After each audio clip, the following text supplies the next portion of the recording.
welcome back to another episode of the Hard Money Talk Show. My name is Lauren Grootman, your host of the show. Today, we're going to be talking about an interesting topic, a topic that really affects a lot of American people, a topic that includes so much emotion, confusion, and overwhelm. And that topic is bankruptcy.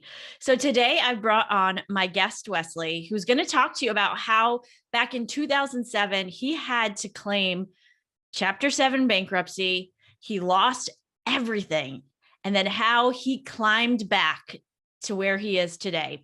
So this episode is going to be packed with emotion, but if you have been thinking about claiming bankruptcy, if you have claimed bankruptcy in the past, or if you just want a really great podcast to share with you a hard money talk, this is the podcast for you.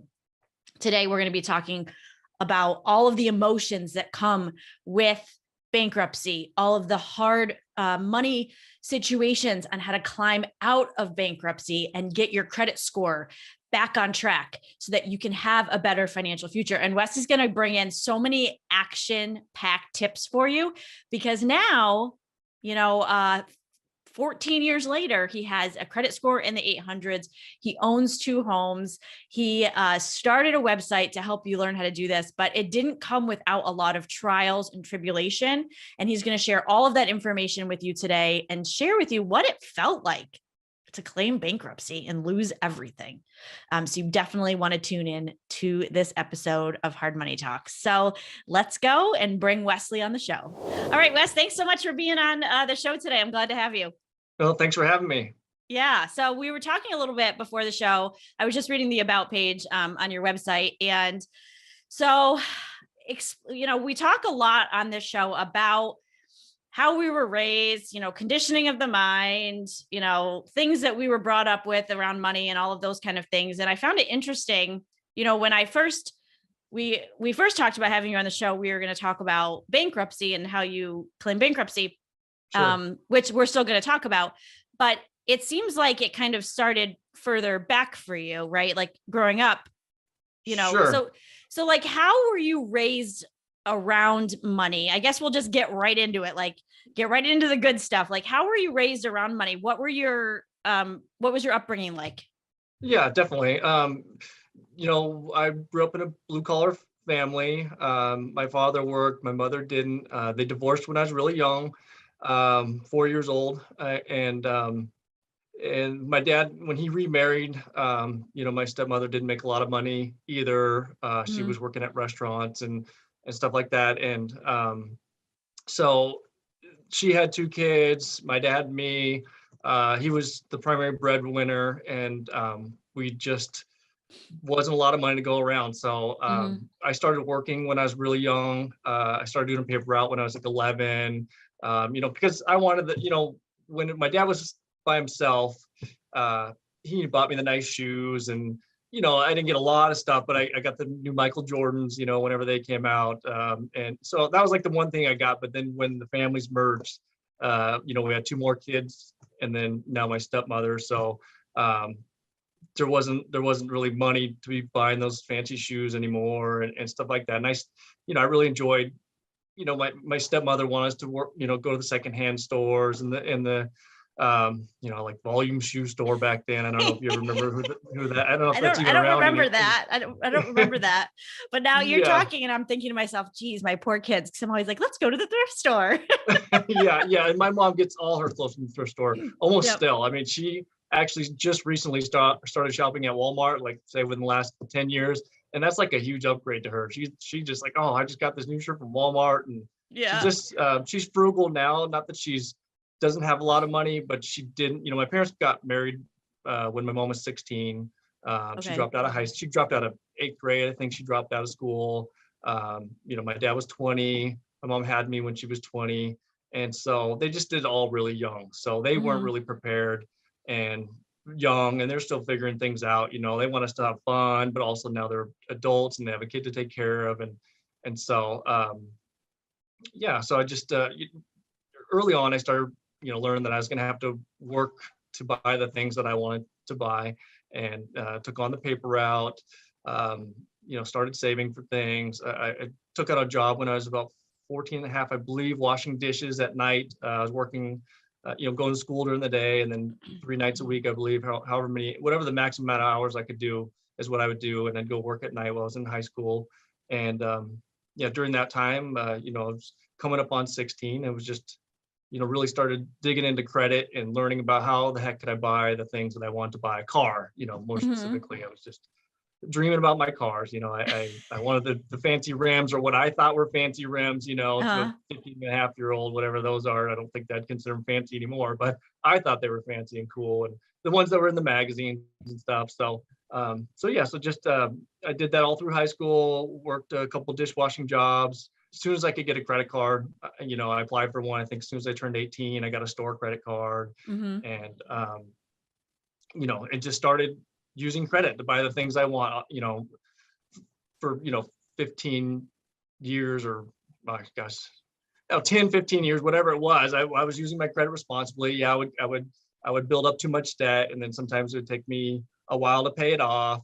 And then I think maybe I just got comfortable. I got comfortable using credit, and so when you applied for that credit card when you were 18, like did anybody ever have any conversations with you about like, this is responsible credit, this is how you use it, and like any conversations like that? I don't believe so. I don't remember. I think I did it all on my own. Our family wasn't the closest. Just some family struggles. We weren't real close. My parents were great parents, but with the step family and stuff comes along, it just changes the dynamic, and less attention to go around, and different family members have different priorities and stuff like that. So we're all learning, trying to figure out the best way to help one another. And unfortunately, just wasn't a lot of closeness in the home. Pretty early age, once they started with the step families and stuff like that. So so that makes sense. I would think, like, so I have a counseling background, so I was a chemical dependency counselor, drug and alcohol counselor for many years. So nice. when I'm approaching finances, I think of it from that perspective a lot of times, like from a counselor background, but then also from a personal finance educating background, like to combine the two, right? So sure, when I'm thinking to personality styles too, that like it seems like you kind of just innately inside of you had that like hustle mentality. Like, if I want to get the things that I need to get, I need to work for it. I need to figure out how to get it. Thinking to my son, who is 16 and a half, and he only has a hustle mentality unless he has a goal on something he wants to buy. So like, gotcha. Yeah, if I'm like, I need the lawn mowed, and it's like, I'm like, Andrew, I need the lawn mowed. He won't get it done like right when I ask him to do it, unless he has in his mind, like, I need a new pair of sneakers, or I need he likes to build keyboards really? From scratch. So like, unless he needs something in his mind, but he loved having a job, but he didn't like working because he didn't like the job, but so it's interesting. I always find it so interesting. Like, some kids are just born with that like hustle, right? Of like, I need a job. I'm going to go at 11 and do these things. And I'm going to open a credit card when I'm 18 because I want these things, and I'm going to work to get them. But then there's no financial education that's kind of backed with that. Right. So definitely. And that is dangerous. For sure. When I was in college, I played field hockey in college, and oh, nice. We had a fundraiser every year, and we had to go around and fill out credit card application. We had to pass out credit card applications to people to fill out. Okay. And for every credit card application we had filled out, we got like $10 or something like that. Oh, so nice. We would like go around to all these freshmen, like 18 years old, fresh out at school, with their parents' house, and get all the like hundreds of people signed up for credit cards. Oh, dang. And we would make like, so much money, but I'm just thinking back like, geez, like I would hate if that was one of my kids now. Right. Like, cause 18, you didn't have any idea, I'm sure. Right. How to do that. You just knew you wanted stuff and you could get it on credit, right? Right, definitely. Yep. Yep. I knew I had to. You had to. Of course, I had some of the bare necessities were taken care of, but I had big dreams. So Mhm. my dreams were always bigger than what we could afford. So I learned that I had to work if I wanted those things, You had to and work and you had to have a credit card. had to have a credit card. Yep, definitely. And Okay. yeah, and school wasn't a priority in our home, unfortunately. My Like I said, they're blue collar family, so no one went to college. I was the first one to go to college. ITT Tech, want to consider Mhm. that college? It was It's college at one something, time. right? Yeah. Yes. So, and I did that in my early 20s. I went back to school. I was working at a steel warehouse, and just knew that I didn't want to do that forever. Mhm. But yeah, so there wasn't a lot of education around the home and just in general. So, and I, yeah, unfortunately, some of the things that went on at home, I liked being away. It was kind of nice to Mhm. be out of the house and working. So, Yep. um, yeah, so So, okay, so you get your credit card and now you're spending. You said for 15 years you're spending on credit cards. yes. So now what's going on in your personal life during that time? Do you have a family or, do you have kids? Like that's a Mhm. big chunk of time to be just putting out there like, yeah, I just spent for 15 years on a credit card. Like what's happening in your personal life? Yeah. No, I've dated a few times. I had Mhm. some long-term relationships. Only been married once, and we got married 5 years ago now. No kids. Congratulations. Oh, thank you very much. And just you know, I, I'm kind of an independent person. I think that was part of my stepbrother and sister the same way.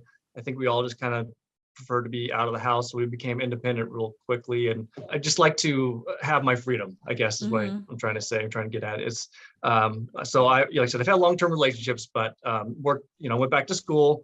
When I was working at a steel warehouse. From the dishwashing, I went to moving furniture for a couple of years, and then I got a job at a steel warehouse, which was really good. It was union pay, and it was a really good job, and a lot of guys stay there forever, and nothing wrong with it. But I just knew that wasn't what I wanted to do forever. So I went back to school at ITT Tech in my early 20s, got a computer job, worked downtown Seattle for about 5 years. I went from a systems administrator into IT management, and did that for about a year. And then when I was the IT manager, I just don't know if that was for me. So Mhm. I had always had an interest in real estate, and my cousin also was interested in real estate. So 5 years into my IT job, when I was doing really well, very successful and happy, but I don't know. I kind of fell into the management role, and I don't know Mhm. that that was the role for me. I'm a really good worker, but when it comes to managing other people, it's not my strong suit at all. Mhm. I'm kind of a That's people definitely a pleaser, so skill. yeah, I think so too. Definitely, I want to be able to, but I'm too much of a people pleaser. So when people are angry at me or sad at me, or I'm not good at telling people what they need to do, even if they need to do it. And I can I relate, don't. as a business owner, it's hard. Like I've been running my business online for 12 years now, and it's Nice. it's hard, Yeah, to yeah, bring in employees and independent contractors and communicate properly. And that's been right. something I've been like working hard on the past 2 years, is like setting up systems so Yeah, that the expectations are clear, so that people pleasing isn't necessary, you right. know, um, and realizing this is my business, and if you don't like it, sorry, you know what I mean? But Yeah. but it's hard, I'm sure, with another company, because you're like, it's not your business, you're just having to be the bad guy all the time.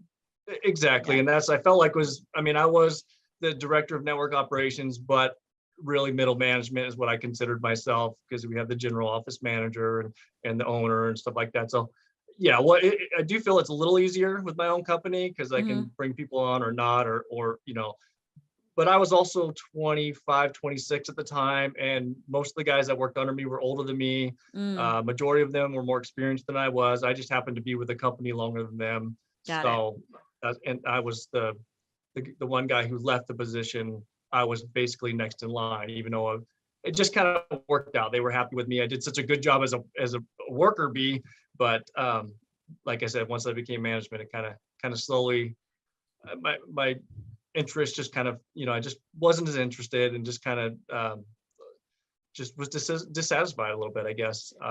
And that, I would say, a lot of things in life that I've done wrong kind of came down to my ego and my pride. And maybe, Mm, had I, I definitely regret it many times leaving there. I look back and, gosh, wish I would have just said, you know what, I'm just not management material. mm.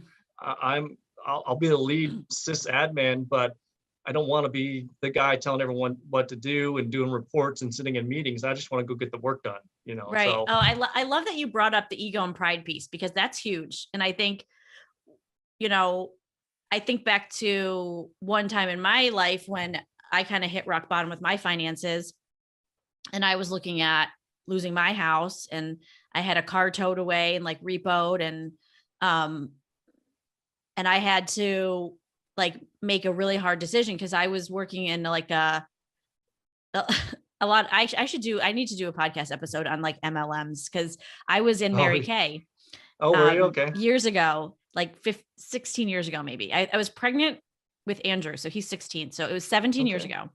And I joined the company, and within 10 months, I won the pink Cadillac, the free Nice. car. Yeah, that's amazing. And so I did that. And then a year later, I got into a ton of debt from it though. Really? From it. Yeah. And a year later I had to quit that. So I went from like, winning this pink Cadillac, like being on top of the world, to almost losing my house because I was in so much debt. Right. And then I had to suck up my pride and my ego and go work as a waitress. Yes. Because I had to make ends meet, like right. My husband at the time, we're divorced now, but like, I'm sorry to hear that. No, it's okay. We're good friends. So that's great. Yeah. So, but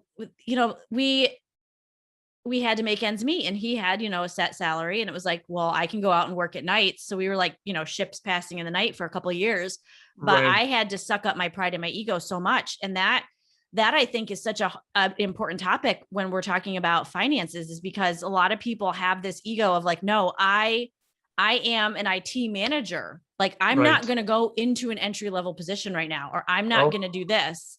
Definitely. And it keeps them stuck, and it keeps them in a really bad financial situation. Absolutely.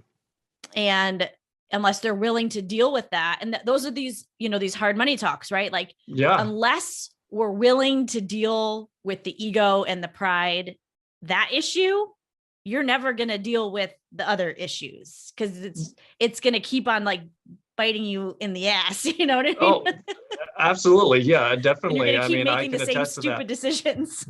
Right. No, that's been my curse ever since I left that job.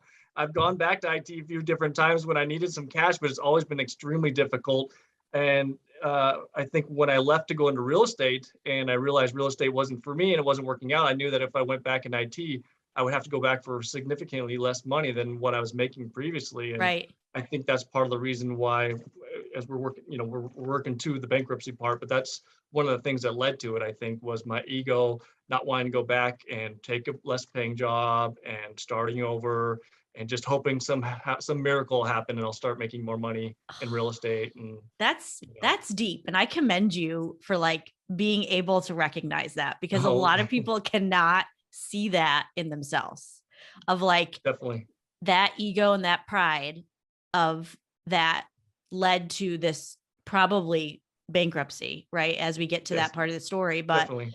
There have been so many decisions in my life, and through this show, I'm trying to be as authentic as possible with my own struggles too, that I am your like typical entrepreneur, like fast start, big picture, visionary, but I make so many mistakes because of that, because I don't think things through. Right. And I don't, and that can happen with my finances too. Like, I can be like, oh, I really want this. And then I go and buy it. And then I'm like, oh shoot, I probably, that was a bad idea. But now now I'm stuck in it. And still to this day, being a single mom, like I used to have the counterpart, Mark, who was very like more of a grounded, like introverted type of person. So he could like, level me out a little bit. And now it's just me. So I Right. had to like come up with systems to ground myself, Did you? you know, which, Yeah, which definitely is, helps when you have someone there to yeah, help you. exactly. So, I mean, it's good. Like I can do it, but, Right. it's readjusting all the time Sure. and figuring out like, okay, my pride and my ego get in my way. Am I willing to sacrifice and go to that lower paying job Right. because I might have made a mistake? Am I willing to Right. say that? Definitely. Oof. Absolutely. Yeah. Yep. I I'm don't like, think a lot of people are, unfortunately, or what? are willing to say, maybe I made a mistake. Right. Right. Definitely. No, it's tough. I wish I would have been willing to say that sooner, Mm-hmm. but I do recognize it now, and I definitely feel it still creeps back up. There's times where my business isn't going great, and I think about going back to work. And in some ways, it keeps me remotivated on my business. Like, I can't now. It's been this many years since I was Yeah. doing that, and I'm still not going to make as much money as I did 15 years ago. So, it can't help me get motivated, but obviously it became too much, and I wasn't willing to make the sacrifice. I got into real estate around 26. I think I was 26 at the time, so 15 years ago. Well, actually, gosh, a little older than that. We're like So wait, 18, 19 years ago. by saying you got into real estate, does that mean for people listening, does that mean you wanted to like buy rent, like income properties, or sell, or what part of real estate? Because there's so many different parts. Sure, definitely. So I became a real estate agent in 2006, Mm-hmm. right as the market was crashing. Wrong time to get into real estate. Fantastic. Great Yeah, idea, right? so that was not a good idea. My cousin and I had talked about it, and so he was thinking about getting in, and I wasn't happy being the manager of that job. And like I said, I wish looking back, I mean, I guess it's all been a learning experience leading me to here. But yeah, at the time though, I wish I would have just told my bosses that, hey, I just don't want to be a manager anymore. So during that time when I was management, I became a real estate agent. Uh, Sold homes. I had a couple of condos that I bought when I was in IT. I rented one out and I lived in the other. So I did have that previously, but then I got into real estate. I always had a desire, but I think along with the being a people pleaser, uh, wasn't the best job. I think you can be really good at it being a people pleaser, but I would spend every evening out. Someone calls, I drop everything, and I know you need to do that early on, but I think that I was a bit overboard, maybe Mm. always trying to I never wanted to try to guide anyone to make any decisions because I was afraid they're going to be mad at me if it didn't work out the way they were hoping or they were unhappy for any reason. So I kind of just let people not walk all over me, but I just offered up too much of myself. And So you so, didn't have the best boundaries correct. in place. Okay, that makes sense. Okay. Yep. So now you're in 2006 and real estate's kind of crappy at that time. So I almost lost my house. What year was it? 2008 was the year Oh, yeah. um, that there were like 10 houses around my house that went into foreclosure all at the same time. Like they Yeah. were literally surrounded my house. And so I thankfully got out via a short sale. There was a lot of those back then. Oh, it was like a nightmare. Yeah. Yeah. I think I was like It was, $40,000 underwater or something. yes, definitely. Mm-hmm. That's part of, my process into getting into bankruptcy as well. My condo, I had taken out equity loan on it. And so I had now, the prices were right. I bought it maybe 2002, 2001. I can't remember for sure. And then the prices pretty much doubled. And then, so I took out equity loans up to the maximum amount. And Mm-hmm. then the market starts to crash. And now my condo's worth half of what I owe on it. And so, So um, what did you like the equity loans? Like what was the plan for the equity loans? I did that when I got into real estate. So I needed Okay. money to feed my business. I didn't jump into so when I left my job in IT, I didn't plan it out. I just decided, you know what, I'm done with this. I'm not really happy anymore. I want to Okay. try something different. So there was no plan, there was no savings, there was credit. Mm-hmm. I might have had a couple $1,000 or something, but not a huge nest egg. So yeah, so I got into real estate. I started selling homes, but it was during this time where everyone's short selling. Almost probably 50% of our listings were short sale listings, and Yep. that's extremely trying. I mean, people are really emotional and unhappy. You know what I mean? It was a bad time. A lot of very responsible people were finding themselves underwater, and just Mm-hmm. because it was so easy to get a loan, in the years prior, everyone was getting loans for more home they could afford, and then the market crashes, and now everyone's left completely underwater. So, um, that also made it difficult, I think. Obviously the time I got in was extremely bad, but I have to admit and say that it probably just wasn't for me either. I do know, I mean, most real estate agents don't make it, but I think that you can make it if you make it. You know what I mean? Right. It is, you have to make things happen. I want to take some responsibility for, you know, my failures. There's always circumstances, but I do think that I have to take a lot of responsibility for my ego, not going back to work, not, maybe while I was Right. selling real estate, maybe I go ahead and go get a full-time job and then try to sell real estate on the side. Mm-hmm. And so, but I knew that going back, so I actually went back to that employer for a little while. Maybe a year later, they took me back for like $20,000 less a year. So Oof. that didn't last very long. And I was like, I was doing the same thing for like 20,000 less a year now. This is really tough. So, yeah, ego and pride though. I mean, it would Yep. have been, I wasn't the boss anymore. And, things had changed. So funds got tight. I definitely, you pay real estate fees, got to get your license, you got to pay for your lock boxes. So I started putting all that stuff on credit, and it started adding up. I was using my credit card to pay my mortgage loan. I believe Mm-hmm. I was taking cash advances to pay my mortgage, because I wasn't making any money in real estate. And when I did, it didn't just didn't stretch far as I needed it to.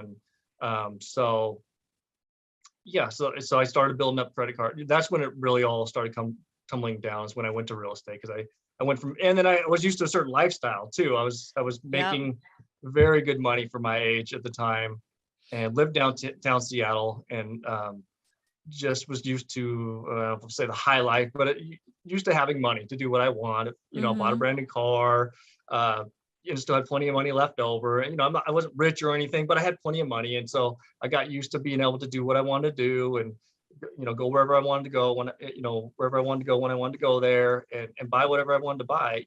And when I got into real estate, just the money wasn't flowing in at all. And it's So interesting though, because as a real estate agent, though, you almost need to like play and look the part almost, right? Like you got the money, you got the nice car,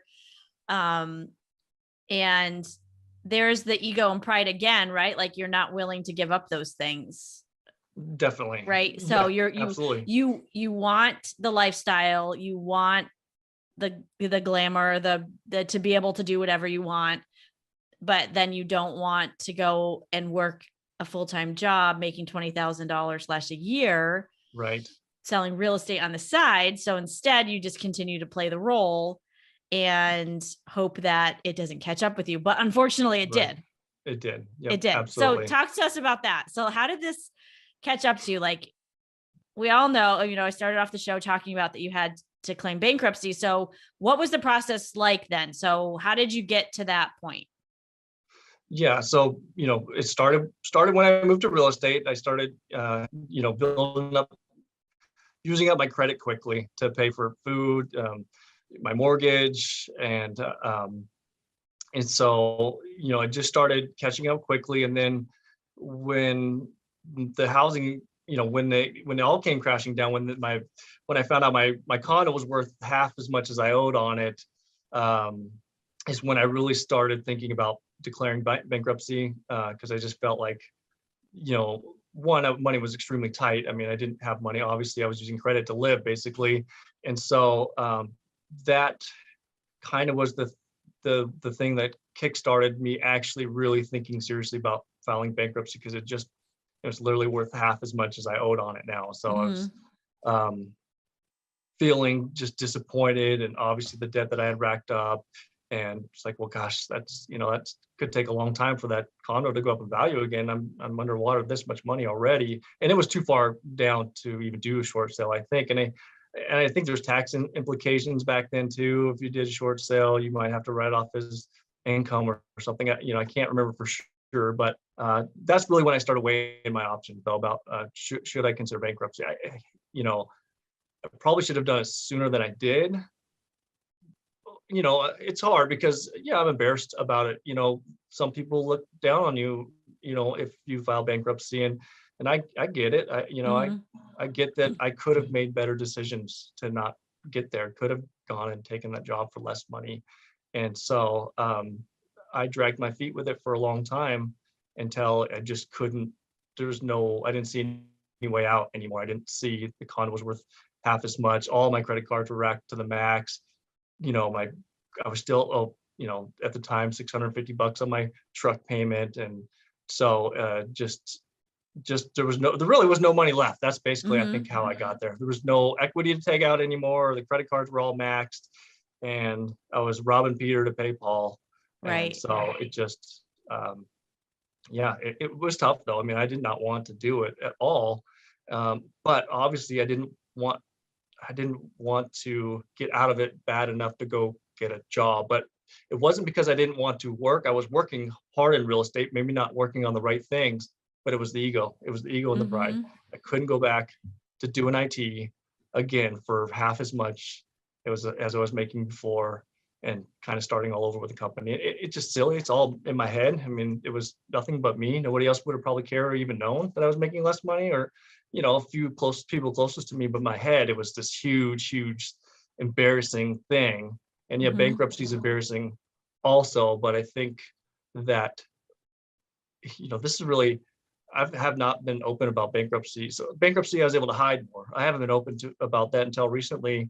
I just started opening up about it because I've been embarrassed by it. It was extremely helpful for me at the time, and life has returned to normal. But I do think there's benefit to doing it if you really get to that point where there is no more way out. Because it got so bad that those jobs I would have had to take might not have been enough to even pay my bills anymore too. So even though I went back to work, that wouldn't have been enough money to pay anymore because I'd racked them up. Because I was making good money in IT. I had really high credit lines. And so so I got those up there pretty high. Even though I quit IT, I still had the same credit cards. The credit lines were high and I was able to, I maxed them all out. And now having to go back to work for someone with, making half as much as I was now with all this debt on top of it, it was really, really tough. So, so many things I could have done sooner, but unfortunately I waited till the very end.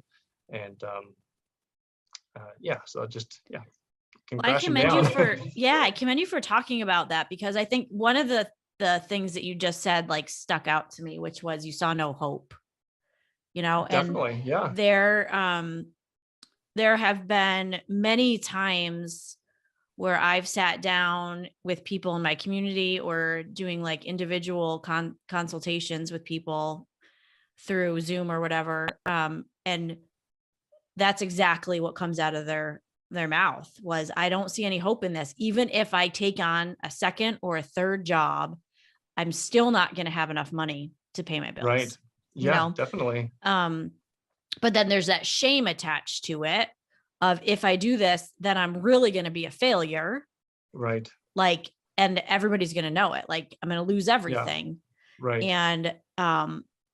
And then that can lead to other things. Like, I've seen people become suicidal from it. I've seen people become, into drugs and alcohol and turn to that. And I think that's such an important piece, is that lack of hope, that when you're at the end of your rope and you have exhausted all of your resources and you've exhausted everything, that there is an option called bankruptcy. Right.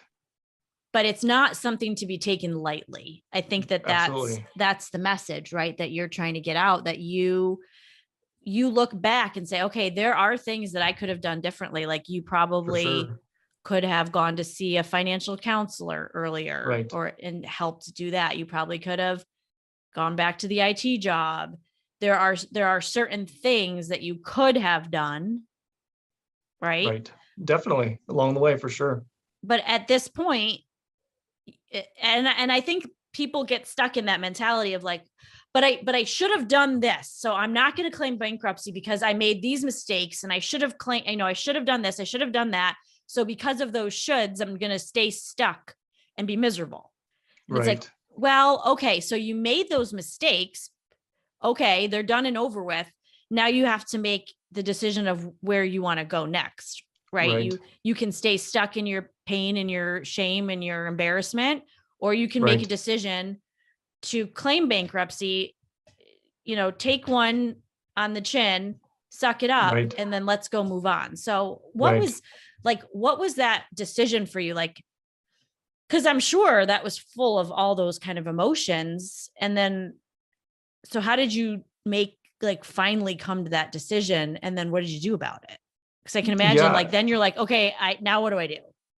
Yeah. I mean, I think I knew it was coming for a long time. And obviously I didn't take those steps that I needed to. I took some steps, but I didn't take the steps I needed to nip it in the butt before it got out of control. Mm-hmm. And then once it got to the point where I just felt there was no return, there was no option of going back to work for someone. It felt like, to me anyways, that even going back to work for someone for half the amount of money wasn't. So it got to the point where there really was no more hope. And that felt like my only option. And so just started doing some research online. I knew for a long time, but started doing research online and found someone that seemed like a good fit, and worked with them, and just reached out and tried to find out some more from an actual bankruptcy attorney, and then he kind of helped guide me through it a little bit.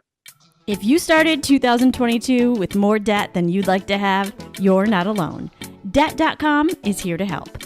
Whether you still have holiday credit card debt to pay off or student loan payments are starting to build up again, maybe you even have debt collectors that are hounding you for payments you just can't make. The experts at Debt.com can help. Finally, one website can help you solve your debt problems. Credit cards, back taxes, student loans, medical debt, collections, you name it, Debt.com can help you solve it.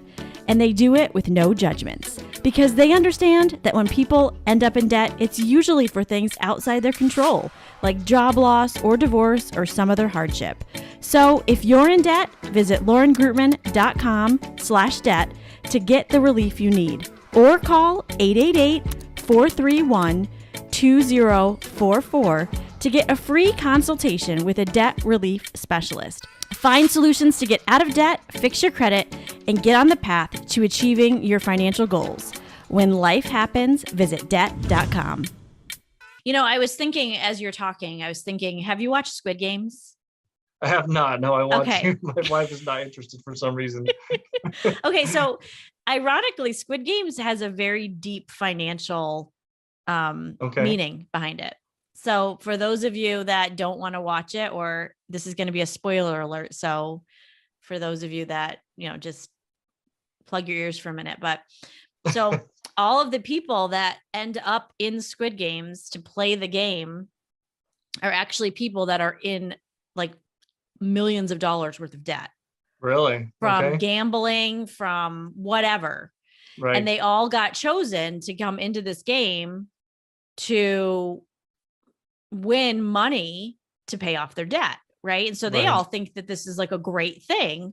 Yeah. And then they play their first game and they realize that like, if they lose the game, they get killed. Like that's right. That's right. That's the payoff. So after the first episode, they all vote to like end the game. Okay. And they all are like, no, we're not going to give up our life just to pay off our debt. That's stupid. Right. Like, why would you do that? Yeah. And so then they all leave and they go home, and then they all get invited back a second time, like, a couple of days later. And it was in that moment that people had a chance to see, is there hope? I now see that if I can go and win this game, I can pay off my debt. And all I have to do is not get killed. They they weigh it so deeply that all I have to do is go and not get killed and win the game, and my life will be forever changed. And so all of the people decide to go back to the game. Oh, goodness. Just for the opportunity to get their debt to paid off. Yeah. And it's such a perfect illustration of that time of desperation when you don't have any other choice. It's like you either go into the game and get killed, you claim bankruptcy, you foreclose on your house, right, or you win the lottery. I mean, you know what I mean? Yeah. Like those Right. are the options. Yeah. Or somebody in your family passes away and leaves you a big inheritance. Like, Yeah, that'd be nice. right, that would be nice. So and that happens. Like we come to these moments in our financial lives where those seem like the only options of Right. like crap, like, you know, I got myself into this mess. So anyway, I recommend, if you want, if your wife's not interested in it, like watch it while she's not around, but it has such a great financial message. Yeah, for well, anybody. I have to. It's been on top of mind to watch it. I really do. Yeah. I have And to I go back won't- here first. Oh, go ahead. Yeah, go ahead. I have to go back here for a second because I feel really bad about what I just said. It was the inheritance part that would have been really nice, but you said if somebody passes away, it leaves you inheritance. And I thought, oh gosh, how horrible of me to say that would be nice, because I think we all understood, Wes. I think we understood, Wes. Yeah, no, not the passing away part, the inheritance part I get. Yeah, because I mean, there's been, definitely been times like, oh, if somebody gave me $10,000 right now, that would be nice. Right. For sure. So yeah, so we have that piece. So you've decided to claim bankruptcy, you meet with a lawyer, you start the process. So now everything is wiped clean. How long did that process take you? I think it was roughly 6 months total. Okay. I'm not positive. I was within 1 year from the time I started the process till the time I was completely discharged. Okay. I was able to keep my truck at the time, but I'm still figuring out my ego issues. So I still stayed in real estate, and eventually I had to let the truck go and sold it. But I sold it and paid it off. So, but yeah, so I was able to keep that, and then just kind of I stuck in real estate. Unfortunately, I still was in that mode of not not want to stick my tail between my legs and walk back into a job. And during that time, while I was doing real estate, I did start building websites for agents. So I was able to use that to start paying off, keep me going basically. And so that's kind of when I transitioned to start working online. As I was a real estate agent, like I said, I was much better on the computer doing computer things than I was selling real estate. So I started making money doing that from agents. Yeah, doing that. So once you were done with the bankruptcy, like once you were like, okay, everything has been cleared, I'm now out of debt. Were there feelings of like relief, or were there feelings of like, I can't believe I just did that? Like, or were there a variety of different feelings? Yeah, both of those for sure. Huge relief. It's, but also, you said that I didn't want to tell anyone. Did you tell people, or was that a secret? I think it was mostly secretive. Maybe my close family members, but a few people. But in general, I didn't. And I was extremely embarrassed. There was a huge sense of relief for sure. The bankruptcy and my credit score tanked, so that was hard to deal with. But surprisingly, I was offered a card within the first year from Credit One Bank, and that was my first card coming back. Not the best terms, but it really helped me start getting back on track and start. Were you scared? Smart. Like, oh yeah. So when I got out of debt, it took me a couple years to even like want to use a credit card, because I felt like I have zero self-control with this thing. Like, it's like giving a drug to a drug addict, Yeah, like I felt definitely. like, I don't know if I can handle this. So like, when you got your first credit card, did you ever have any of those feelings? Like, is this going to happen again? Am I going to just repeat the same thing? For sure. Luckily the credit line was so low. There were only a few $100, I think, for my first card, and then they started growing after that. But definitely some fear, but there wasn't a lot available, a lot of options available. So I didn't feel too fearful taking that on. I knew I wanted to get my credit going again. So most things were wiped off there, but it still remained on the credit report, and the score was really low. But yeah, it was only for a few $100, I think. So I wasn't too fearful at the time of taking that on. And I knew that that's what I had to do to get my credit back on track. Okay. So now you've got the bankruptcy, so for anybody that is sitting here and listening today that is thinking about claiming bankruptcy, what are some things that they need to think through that they might not know? So like what are some challenges that you had financially after claiming bankruptcy that they might not know about now because they haven't Right. gone through it yet? Yeah, that they need to definitely. I know? mean, if you don't have a car after bankruptcy and you want to buy a car, you're going to look at a pretty high interest rate. It's going to be really difficult to get a good loan for a car, even a used car. If you are renting, even I think even the property management companies for renting look at your credit report. So you might not get to even rent the best apartment that you want to rent. I mean, even if your finances are good, but your credit score is so poor, if it's like downtown Seattle where people are fighting over condominiums, then you might not get that condominium because you might be able to afford it just fine, but your credit score is so low now they're going to take the Right. next You go to the bottom of person. the list. Yeah. Yeah, definitely. So it was tough. Like the credit card I got, I think I had like a $39 annual fee or something. So not something I was used to. I had to pay that if I wanted a regular unsecured credit card. Your options become extremely limited for sure. What you're able to buy on credit. So what did your gonna be able to credit score go down to after? I can't remember what the score was for sure, but probably high 500s, maybe somewhere around there. Okay. I so think you initially had some work to do to catch yeah, up. absolutely. Definitely. So looking back, so I want to spend the last 15 minutes of this talking about how you repaired your credit score. But before we go there, I want to ask you, looking back, would you have made the same choice? Or what would you, if somebody is looking at bankruptcy right now and they're trying to figure out if that's for them, would you suggest that they do it? Or would you suggest they take these steps before doing it?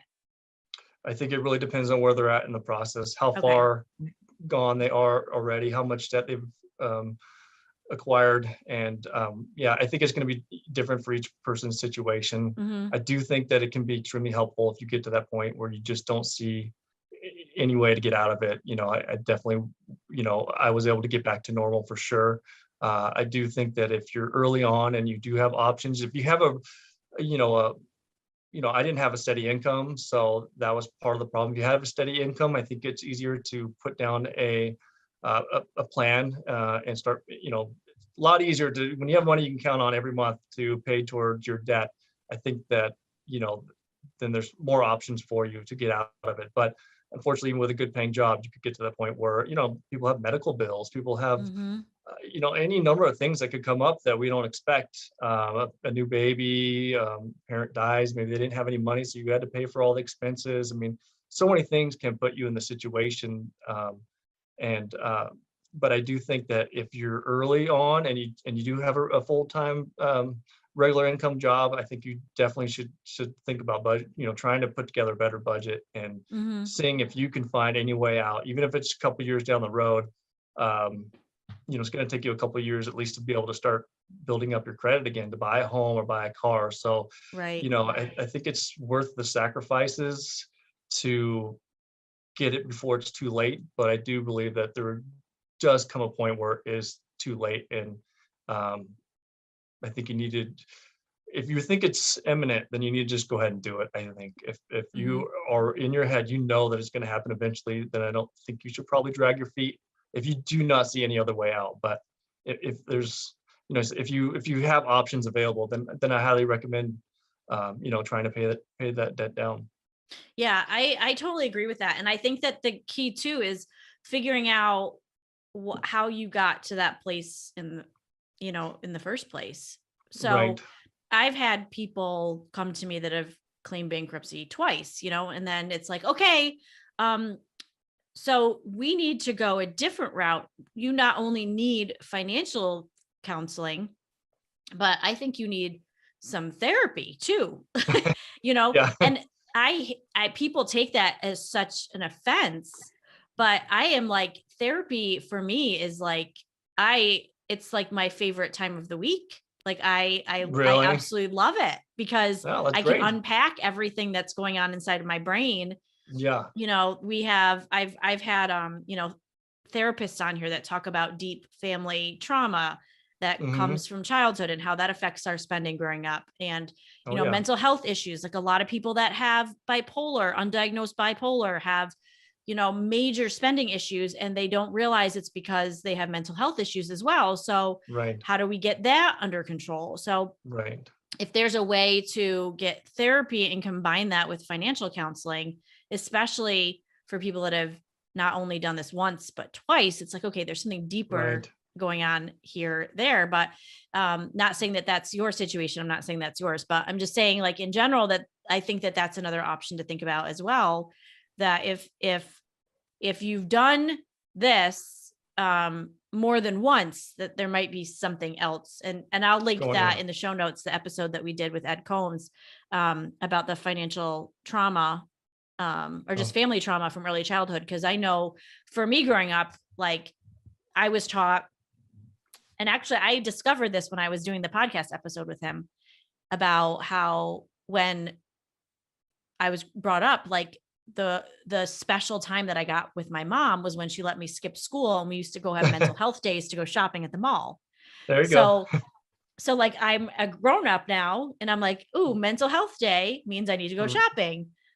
Recovering Spender is the name of my book. You know what I Yeah, there mean? you Like, go.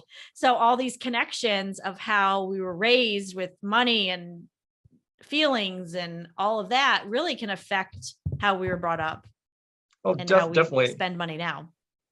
For sure. You know, You I know? definitely, a lot of different things went on in my family growing up. One of them, I also think when I went to real estate, I was kind of burned out. I had been working since I was a little kid. I was doing newspapers in the morning and the newspapers in the evening. And then I was washing dishes after school. And so by the time I decided to move from IT to real estate, I'd already been working. You know, I was in my early, 20s, and I had already been working, 15 years, straight, while going to school. And so I think it caught up to me a little bit, where I kind of not wasted my childhood, but I spent a lot of my childhood working when other people Mhm. were doing their homework or hanging out with friends. And not that I didn't get to hang out with my friends, but I worked more than any of my friends that I knew at that age. So I Right. definitely think that some of that caught up to me as well. And part of the reason why maybe real estate was a little more freedom. If you want to make it work, you especially early on, you're not going to have the freedom. But Right. You got to you're hustle at not that. doing what you need to do to make it work. And like I said, I mean, it was a terrible time to get into real estate, so I have to give myself a little bit of credit for that. Mhm. But there's people cold call. Not a lot of people can do it, but the ones who can do it seem to do well. That wasn't a thing for me. I'm not good selling. I'm just not a good salesman. I just don't like to try to sell you on something, because I'm fearful if you don't like it, then you're going to be mad at me, and I don't like that Right. feeling. So, yeah, yeah. I get it. So, I get it. yeah, and I think therapy would have been probably really helpful. There was, I don't know if I want, there was some other things going on at that time. My mother went to prison Mm. in my early 20s. It's something I never really talk about, and I'm kind of fearful too, because I don't want her to feel like I'm throwing her on the best. But she grew up in an abuse. My stepdad was extremely abusive. So for Mm. the time I was 5 until my early 20s, I would see my mother with black eyes, and Mm. eventually they fought all the time, and eventually one time she had enough. And Mm. so they were just physical all the time. And so he was about 10 years older and a lot more fragile. And then during one of their fights, he passed away. And Mm. so, and yeah, so she went to prison for about 4 years in my early 20s. And that's, so there So that's was other around the things same too. time. That's around the time when you started really spending and seeing a Yeah, lot of that stuff. Yeah. definitely. Yep. Yeah. That's one of the reasons why I got a second condo, because I bought a second condo to save for her when she got out. And so Mhm. so she had somewhere to live, and, because they didn't have any money. So, yeah. So, but then also it was really hard. It was really hard. Mhm. The conversations at night, and I definitely, um, I drank, I was in my early 20s, so I went out and did stuff like that. But maybe sometimes I drank a little too much, or, I just, I don't know. It's just a lot of things, kind of cut up to me that probably contributed to that. And like you were saying, childhood stuff and just other things. Therapy probably would have been really helpful. I have been one time, I went for a few sessions with someone and I found it pretty helpful, but then they tried to put me in the group thing, and I said, And you're like, I'm done. I want this one-on-one is what I like. I want to be able to just come, because I don't, I feel like I'm just telling you everything now because I don't, there's stuff there to tell, but it's hard because I don't want my family members, if they ever hear this, I don't want them to feel like I'm throwing them under the bus or anything like that. It's No, part I of my get story it. though. It's part of your story. And I think that that's what makes us so individual as humans, and to be okay with our story. My brother was a drug addict and he passed away from suicide when he was 26. So like I was a Sorry to drug and hear that. alcohol counselor at that time. Thank you. I was a drug and alcohol counselor at that time. And like I got into that field to help people like my brother, and I, when I was going through my divorce, like I definitely drank too much to cope with all of that, Yeah. like we all have our stories and we all have all of that. And it all ties in to, and that's why, like when I'm talking about money, and I've been teaching financial education for 12 years now, and it's like I got to a point where I was just sick of telling people how to budget, because it's like if we don't deal with the hard stuff, this Right. stuff, the bankruptcies, the drinking, the hidden addictions, the Right. mental health stuff, like you're never going to be able to get your finances under control. Because if we For don't sure. deal with this stuff, we're not going to go anywhere.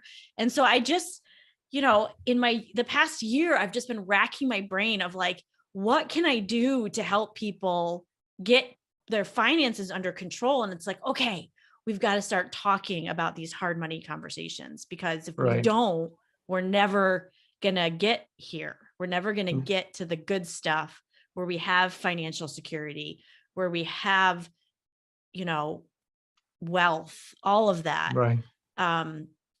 So I'm so grateful that you are sharing so openly and honestly about Thank you. your struggles and your emotions, because that gives people the freedom to share openly and honest about their emotions too.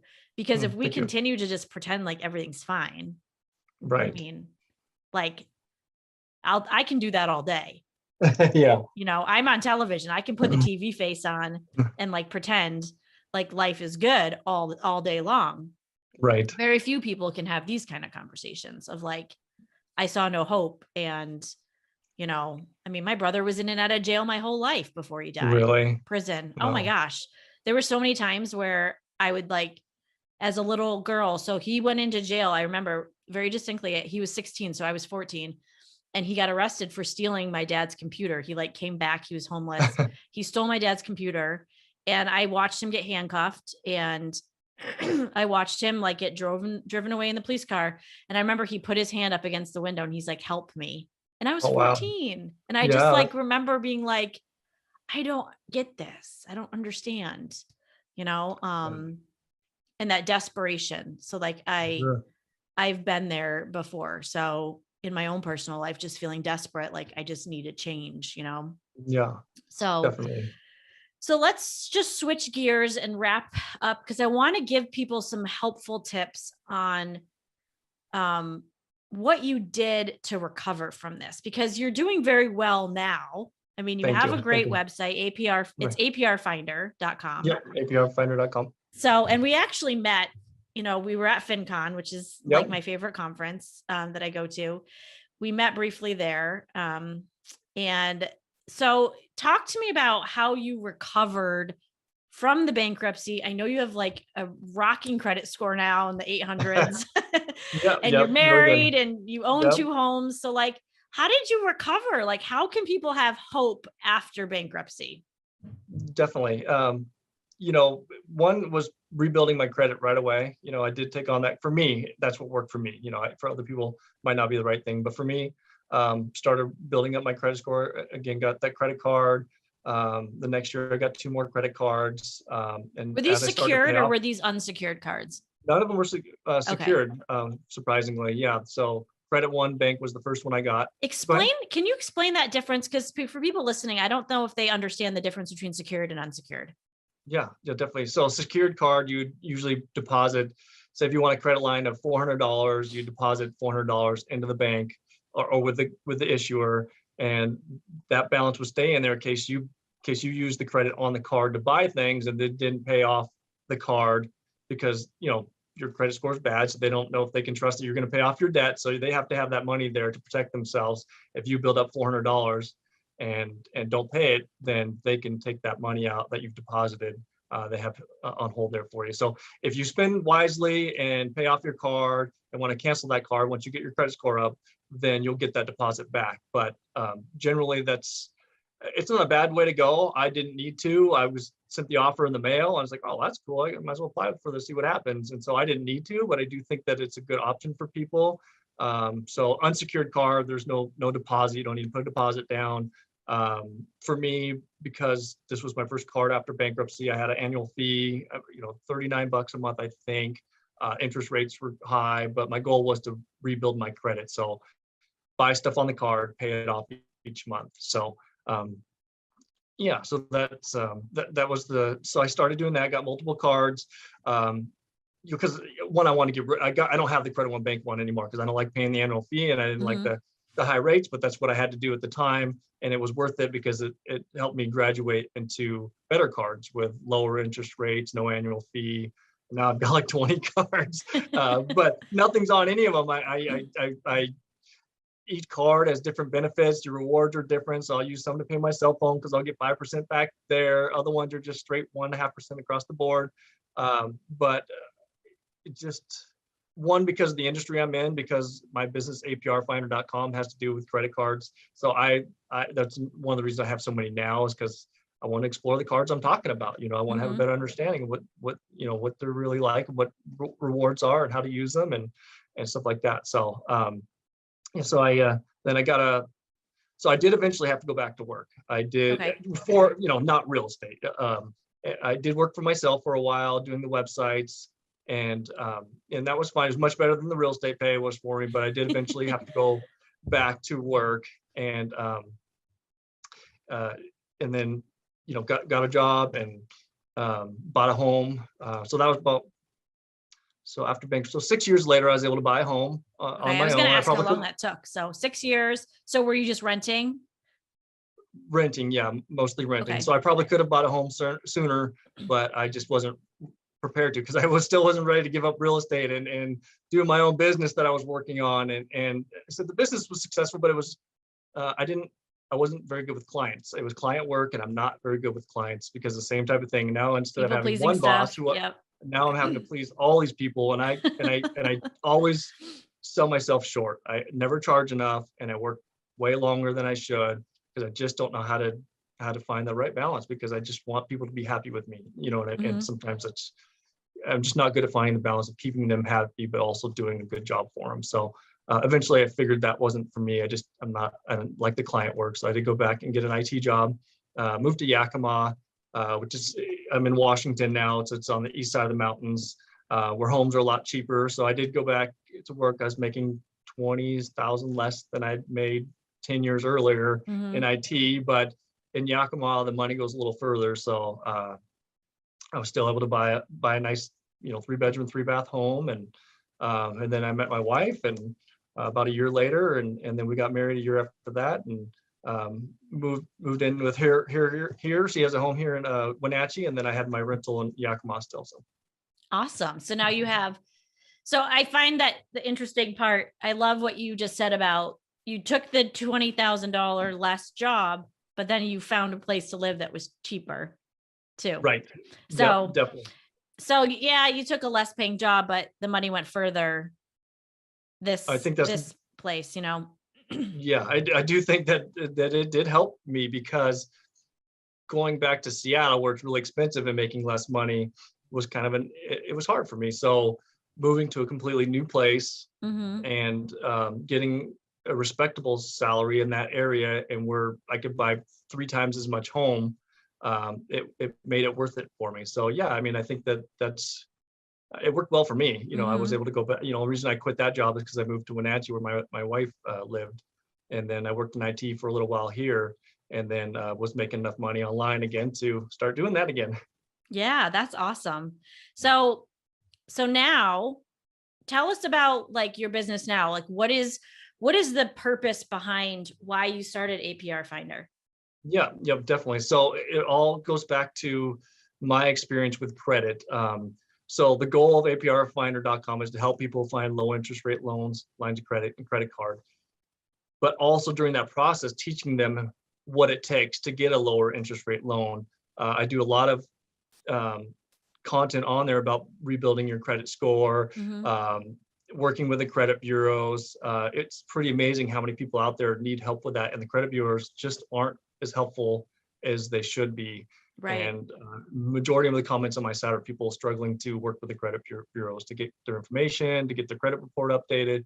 So since I have a lot of experience there, that's kind of where I feel where I can help the most is helping people understand, navigate the credit world, as a consumer, not as a professional, but as a consumer. My experiences as a consumer, what I've done right, what I've done wrong, I reply to all the comments. So people comment usually within the same day. Really want to help people learn how to get their credit score up there so their interest rates go down and they're able to obtain the things they need, the home or the car, whatever it is. Because not a lot of people don't have money. A lot of Mhm. people don't have the money to pay cash for things. And so for me, credit has been the only way I've ever been able to buy anything really that I wanted. I mean, obviously when I was making money eventually, but I was able to buy more with cash. But you can't buy a home. Most people can't buy a home with cash. Most people can't Right. buy a car with cash. Um, and so we need credit. Most of us need credit. At some point, we need credit. So I just want to help people learn how to do it responsibly and how to improve what they're doing and get those better rates and increase their score. That's awesome. Well, I truly believe, and this is something that deep in my core, that we always go through every experience for the sole purpose of being able to help other people. For So sure. everything that I've gone through in my life, every challenge, every heartbreak, everything, I'm like, okay, I'm supposed to be going through this for some reason so I can help other people. And so I'm excited for you because you obviously Thank went you. through that. So now you've turned it all around and now Thank you you. can help other people, to not go through it, help them repair it after they've been through it. And I don't know, Absolutely. you've made my day today. Just Oh, talking, thank being you. so, yeah, seriously, like being so open. I love, Likewise. like, this show is probably like the best thing that I've done in my career Really. in the past decade, because it fills me up, because I feel like it's going to help so many people, where having these like open and honest conversations about stuff that people normally don't want to talk about, Right. because there's shame and embarrassment, and you know um Yeah, and definitely. And and It's that's it's not hard. good. We need to talk about this stuff, even though it's hard. Sure, Really definitely. I hard. agree. Like you were saying about counseling, or I definitely think that earlier in life I probably could have used some counseling. Even now, I think Hmm. we all. It's one area that I feel like I probably should have taken advantage of, and that I'm not really doing. And yeah, it's hard. It's hard to talk about too because oftentimes there's other people involved, and you don't want to reveal too much about their Right. life, and so that makes it tough as well. But this conversation's been helpful, so thank you, Lauren. Yeah, no, I it's been helpful for me too, and I know that everybody that has tuned in today will find it helpful as well.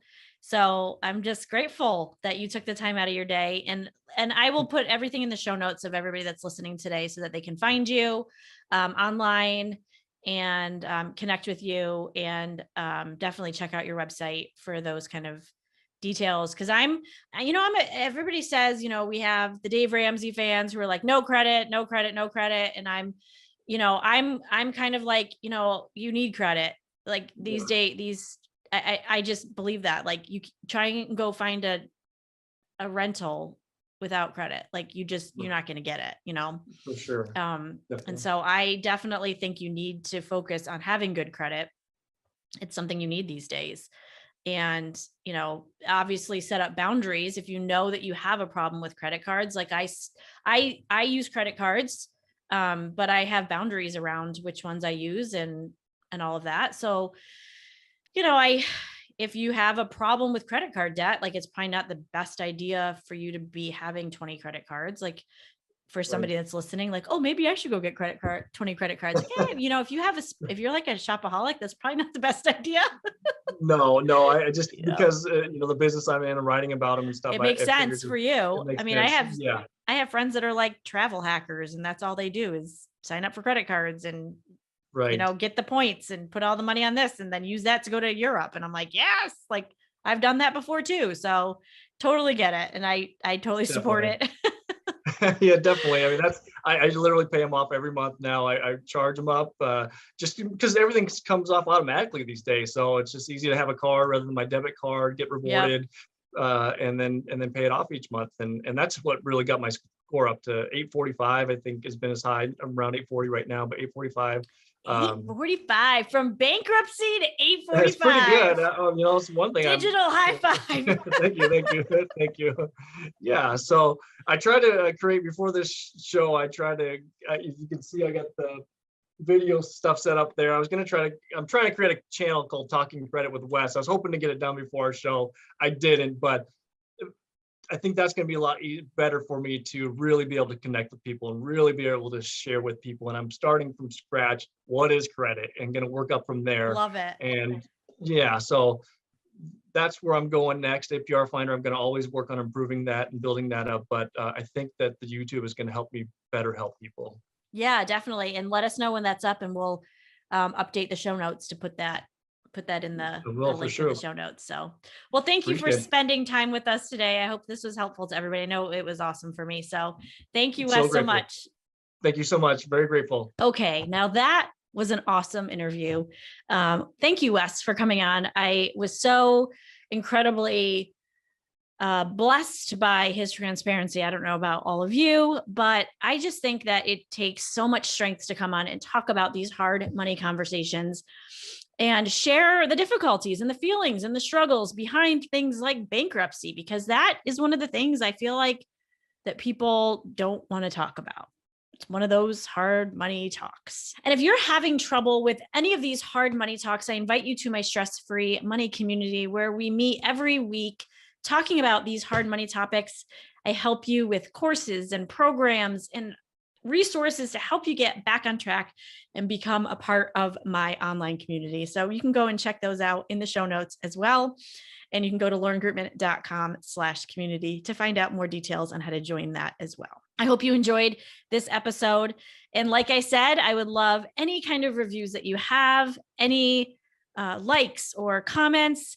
You can find me at laurengrootman.com/podcast for any of the show notes that were with this show. And all of the show notes, I want you to go and check out Wesley at his website, aprfinder.com. But again, thank you so much for tuning in today to this show. It means a lot to me that you take the time out of your busy schedule to come and listen to us over here at the Hard Money Talks show. So thank you again for tuning in, and we'll see you next week. Bye.